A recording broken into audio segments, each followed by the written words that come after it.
اس اعتبار سے اچھا اس مہینے کے کثیر اس رات کے شب بارات کے جو ہے کثیر فوائد کے اثرات کے حوالے سے میں چاہوں گا، چونکہ ظاہر ہے کہ ہم کوئی بھی شب قدر ہو، شب بارات ہو، کوئی بھی ایسی چیز ہو، ہم اس کو روایتی طور پر رسمن لے لیتے ہیں، اس کے اثرات کے حوالے سے کوئی ارشاد فرمائیے گا۔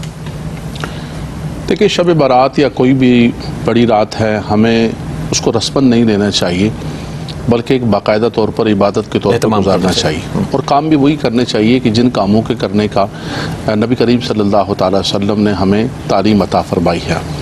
تو ہمیں صرف رسمی نہیں بلکہ باقاعدہ طور پر اہتمام کے ساتھ، احتشام کے ساتھ،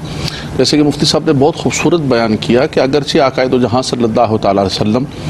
ایک مرتبہ تشریف لے گئے قبرستان، لیکن نبی کریم صلی اللہ تعالی علیہ وسلم کا ایک مرتبہ جانا ہی جو ہے وہ اس بات پر دلالت کرتا ہے کہ یہ سنت مبارکہ ہے، اس لیے اس سنت کو جو ہے وہ ہمیں اہتمام و احتشام کے ساتھ منانا چاہیے۔ ہاں اس پہ ایک گزارش کروں گا، جیسے آپ نے کہا کہ رسمن کیا جاتا ہے، قبرستان کے اندر میلے ٹھیلے نہ لگائیں، وہاں پر اتنا شور شرابہ اور جناب لائٹیں لگائی ہوئی ہیں اور سب پارٹیوں نے اپنے اپنے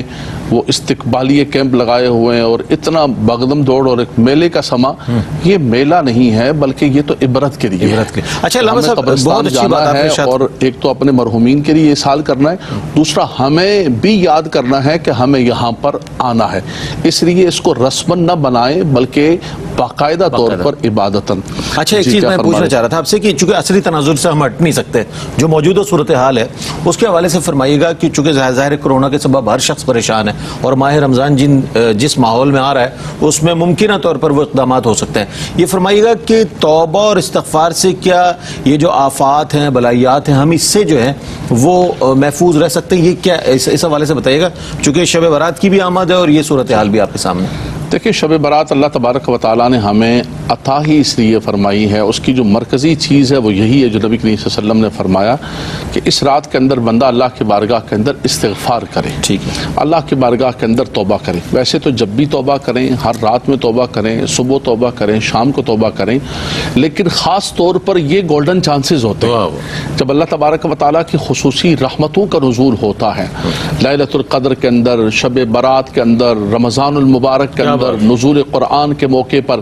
تو فرمایا اس کے اندر خاص طور پر استغفار کرنا چاہیے۔ اور یقیناً استغفار کی جو برکتیں ہوتی ہیں رئیس بھائی اتنی وسیع ہیں کہ اگر کوئی بندہ کچھ اور نہ کرے،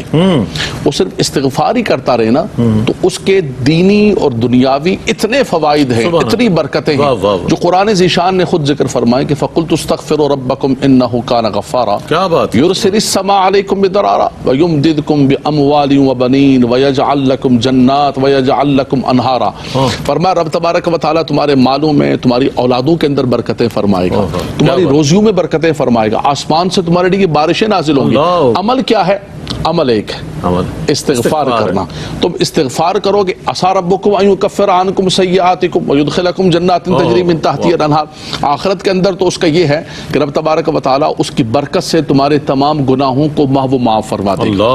بلکہ یہاں پر سورہ تحریم کے اندر رب کائنات نے فرمایا کہ تمام گناہوں کو معاف فرما دے گا۔ دوسرے مقام پر مجھے یاد پڑ رہا ہے سورہ فرقان کے اندر رب کائنات نے فرمایا، سورہ فرقان کے حوالے سے بھی ہم آپ سے لیں گے، ایک وقفہ حائل ہو گیا، لیکن چونکہ موضوع ایسا ہے نا، شب نجات کے حوالے سے بات ہو رہی ہے، شب برات کے حوالے سے بات ہو رہی ہے، شب توبہ کے حوالے سے بات ہو رہی ہے، تو یہ کلمات انتہائی اہم ہے جو آپ تک پہنچانے ہیں، لیکن حائل ہے وقفے کے بعد لوٹتے ہیں، اس کے بعد آپ سے ملاقات ہوتی ہے۔ اب آپ کا خیر مقدم ہے علامہ لیاقت حسین اظہری صاحب، بہت ہی اچھے انداز میں توبہ اور استغفار، ویسے تو عمومی طور پر انسان کو ہر لمحے توبہ اور استغفار کرنی چاہیے، لیکن اللہ نے مواقع فراہم کیے ہمیں، جیسے کہ اب آنے والی